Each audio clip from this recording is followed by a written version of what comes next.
ইলিশের গন্ধে মহমহ করছে চারিদিক। ইলিশের রকমারি পদ চেখে দেখার আগে চোখে দেখলেই প্রাণ জুড়িয়ে যায়। ইলিশ মাছের মাথা দিয়ে কচু শাক, ইলিশ পাতুরি, ইলিশ পোলাও, ইলিশ ভাপা, ইলিশের টক দেখলে জিভের জল ধরে রাখা মুশকিল। তৃণমূল বিধায়ক পরেশ পালের উদ্যোগে কাঁকুরগাছিতে প্রতি বছরের মতো এবারও ইলিশ উৎসবের আয়োজন করা হয়। এবার 21 বছরে পা দিল এই উৎসব। বাংলার মাছ সবচেয়ে প্রিয় মাছ হচ্ছে ইলিশ মাছ। বাঙালিদের কাছেও ইলিশ মাছটা প্রিয় মাছ, রাজার মাছ।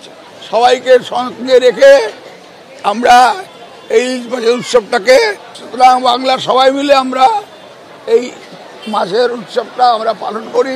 রবিবার উৎসবের উদ্বোধন করেন তৃণমূল সাংসদ সুদীপ বন্দ্যোপাধ্যায়। উপস্থিত ছিলেন ডেপুটি মেয়র অতীন ঘোষ, তৃণমূলের রাজ্য সাধারণ সম্পাদক কুণাল ঘোষ, তৃণমূল নেত্রী স্মিতা বক্সি, তৃণমূল সাংসদ জুন মালিয়ারা। 21 বছর হয়ে গেল উৎসব চলছে। আসলে পরেশদা মানেই একটা অভিনব কিছু। বাঙালির রসনায়, বাঙালির তৃপ্তিতে, বাঙালির সংস্কৃতিতে, বাঙালির ঐতিহ্যে ইলিশ আছে থাকবে এবং তাকে নিয়ে উৎসব পালন করা, এটা আমাদের সংস্কৃতির ঐতিহ্য।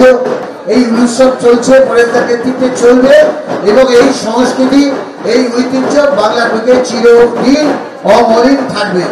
এদিন ইলিশ প্রেমীদের ভিড় ছিল চোখে পড়ার মতো। ইলিশের হরেক কিসিমের পদের স্বাদের টানে ভিড় জমিয়েছিলেন অসংখ্য মানুষ। সত্যজিৎ বৈদ্য, এবিপি আনন্দ, কলকাতা।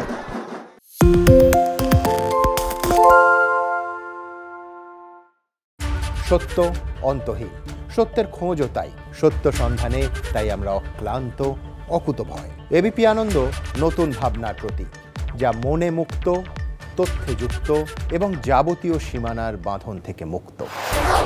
সীমা না শব্দটির মধ্যে লুকিয়ে আছে মানা শব্দটি, যেন চোখ রাঙানি এক অদৃশ্য বেড়াজাল, যা আটকে রাখে আমাদের এক ছোট্ট গণ্ডির মধ্যে। একমাত্র সঠিক খবরই গড়ে তুলবে এক মুক্ত সমাজ। সেই জগৎ গড়ার লক্ষ্যে কোনো সীমানার ঠুকুটি আমরা মানব না। এবিপি আনন্দ এগিয়ে থাকে, এগিয়ে রাখে। তাই নাকি? বাংলা গুজব চায় না, বাংলা খবর চায়। বাংলা খবর, বাংলার খবর। বাংলা ঝামেলা চায় না, বাংলা খবর চায়। বাংলা খবর, বাংলার খবর। বাংলা চেঁচামেচি চায় না, বাংলা খবর চায়। বাংলা খবর, বাংলার খবর। আরে চাটা দে। এই আমার একটা চা দেন। কি হলো আমারটা?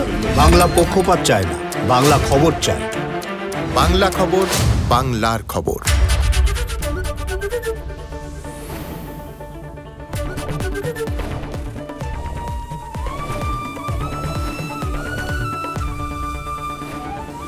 এবিপি আনন্দ এগিয়ে থাকে, এগিয়ে রাখে।